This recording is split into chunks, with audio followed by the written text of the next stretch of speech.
Jean-François Pardigon, bonjour. Bonjour. Merci d'être avec nous. C'est moi qui vous remercie. Alors vous êtes candidat pour le Front National pour cette élection régionale. Est-ce qu'on peut faire une petite présentation de vous? Vous avez des origines lozériennes? Je vis depuis 30 ans en Lozère. Ma belle famille était lozérienne depuis des générations. J'ai exercé une profession de chef d'entreprise en Lozère pendant 30 ans. Et j'ai 12 ans de pratique à la région, c'est-à-dire que chez nous, j'ai passé 6 ans de formation, pour ainsi dire, et j'ai passé 6 ans en exercice en tant qu'élu régional. Donc je connais parfaitement les mécanismes de la région, je connais les méthodes des socialistes aussi, qui sont juste à la limite de la démocratie. Et j'espère bien être élu pour valoriser la Lozère avec toutes les idées que j'ai pour développer ce territoire, tant au niveau du désert médical que des entreprises, que du maintien des services publics. Alors vous êtes le seul conseiller régional sortant à vous présenter du moins au niveau de la Lozère parmi les candidats, et vous êtes élu sur le Gard.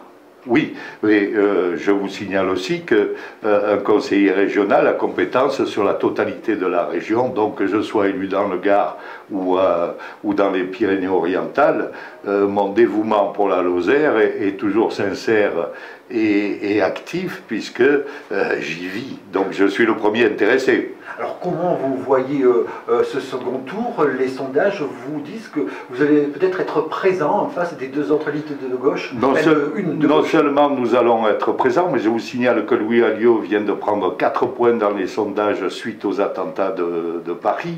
Donc il est à 33% au premier, 33,33, donc tout juste un tiers au premier tour. Et l'écart qui le sépare de la socialiste se réduit de jour en jour. En plus, il y a des candidats de gauche dissidents, et j'espère bien qu'ils franchiront le cap du second tour, de façon à diversifier un peu le paysage électoral.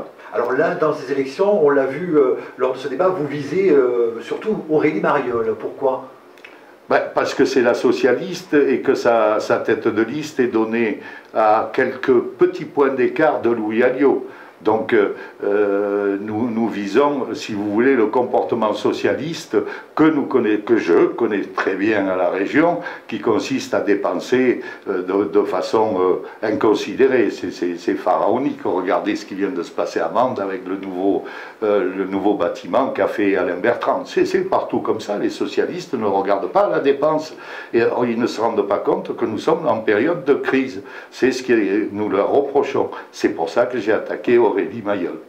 Alors pour conclure, Jean-François Pardigon, on va faire le point sur la situation de la France actuellement. Qu'est-ce que vous en pensez? Vous nous l'avez dit, cela va vous amener des voix nécessairement. Et la France vient de terminer son 3e jour de deuil. Je ne veux pas exprimer ma satisfaction. On ne peut pas, dans un contexte pareil, exprimer quelque satisfaction que ce soit. J'exprime simplement des regrets. J'ai la prétention de suivre ce que dit Marine Le Pen, ce que disent Louis Alliot et tous les cadres du Front National. Il faut quand même que les Français aient un minimum de mémoire et se rappeler que nous avions prévenu contre le danger des mosquées radicales en France qui propageaient des idéologies nauséabondes. Nous avons réitéré ces critiques lors de l'attentat de Charlie Hebdo. Le résultat est là, c'est-à-dire que le laxisme amène à avoir du sang sur les mains. C'est le cas de Madame Taubira.